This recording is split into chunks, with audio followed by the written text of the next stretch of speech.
Right, we've got a couple of minutes left and we're going to do Barrage the Farage. I have no idea what you have sent in to me. Mickey asks me, is the latest Tory plan to stop the boats going to work? Mickey, you're having a laugh, mate, aren't you? Do you think giving another £63 million this year to the French, having given them £55 million the year before, £54 million the year before that, £3 million the year before that, and £45 million the year before that, do you get the trend here?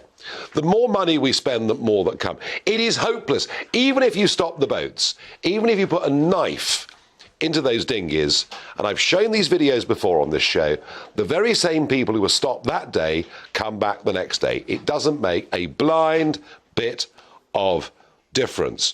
One viewer asks me, do you think King Charles will break protocol and meddle in politics? Well, I tell you what, he'd be an absolute bloomin' fool if he did. The British public would go bonkers. Support in the monarchy would disappear very, very quickly. I'll tell you what, he's actually taken over. And I personally believe that King's speech he gave to the nation, you know, within 24 hours of the death of his mother, and he clearly is, you know, whatever we think of some of his views, he clearly is a very sincere, very genuine, very emotional person.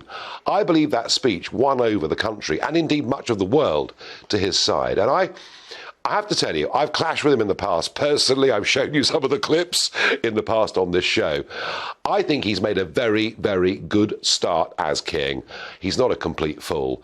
I don't think he will meddle in politics. At least I hope and pray not for the future of the monarchy. Because what we learned with the death of our beloved Queen, actually, is that a constitutional monarchy is a far better model of doing things than anything anybody else in the world has come up with. I've got time for one more. Do you think any Conservative will, with a majority of 20,000?